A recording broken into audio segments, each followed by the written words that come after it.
Здравствуйте, уважаемые друзья! Утро, за бортом плюс 4 градуса, и давненько у нас не было утренних новостей американских.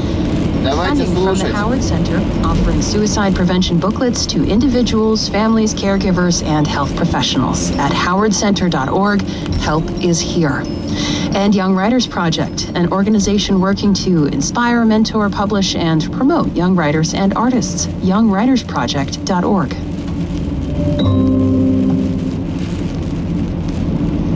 Major funding for On Point is provided by Geico, offering auto insurance coverage for cars, trucks, or SUVs, and providing 24/7 customer service. More information on auto insurance at geico.com or 1-800-947-AUTO.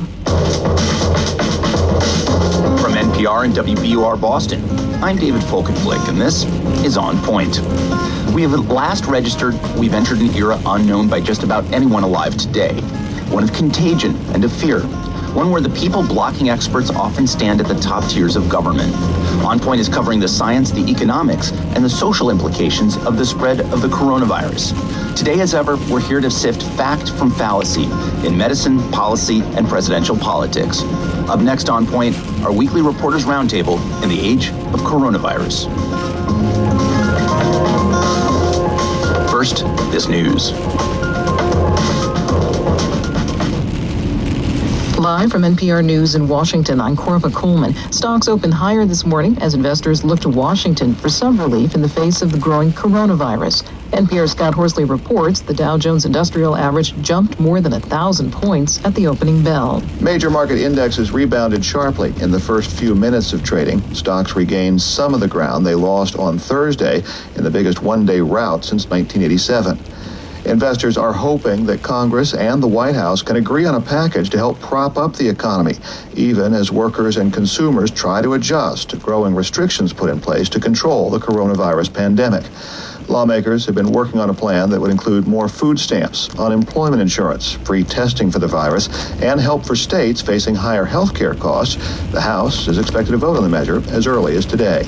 Scott Horsley, NPR News, Washington. House Speaker Nancy Pelosi is negotiating with Treasury Secretary Steven Mnuchin over that legislative package. Democrats unveiled a bill late last night, but some Republicans and members of the Trump administration have expressed concerns with key parts of the package. The Food and Drug Administration says it's ramping up the ability for private labs to start testing for the coronavirus. The expanded testing will start first in New York State.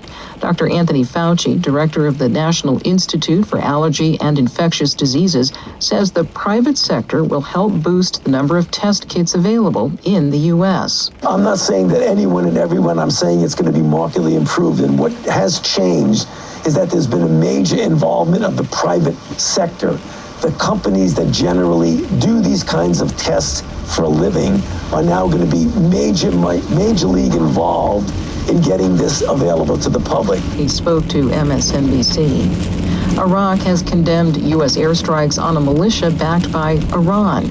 The overnight strikes were in retaliation for the deaths of U.S. and British personnel this week in a rocket attack near Baghdad. NPR's Jane Araf reports on the strikes in Iraq. The U.S. says it hit weapons depots used by one of the major Iran-linked groups, Kataib Hezbollah, which it accuses of attacks on U.S. forces. The Iraqi government, though, says the airstrikes also hit a civilian airport under construction in Karbala and an Iraqi army unit. Iraq's military condemned the attack, saying it violated agreements with the U.S. and coalition partners. It said the casualties included Iraqi army commandos. Kataib Hezbollah and other Iran-backed groups in Iraq have threatened revenge on U.S. forces over the drone killing in Baghdad of a senior Iraqi security official. Jane Araf, NPR News.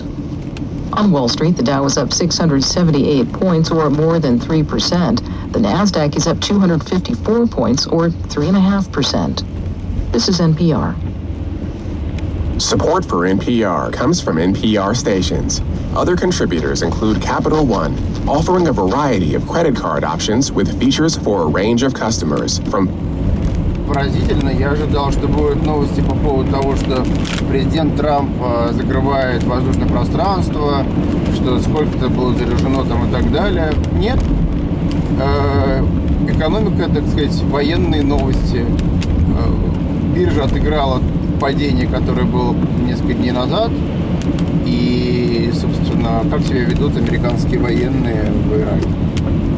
Собственно, вот и все. Странно. Но это их право. Все, всем откланиваюсь. Хорошего дня. Счастливо.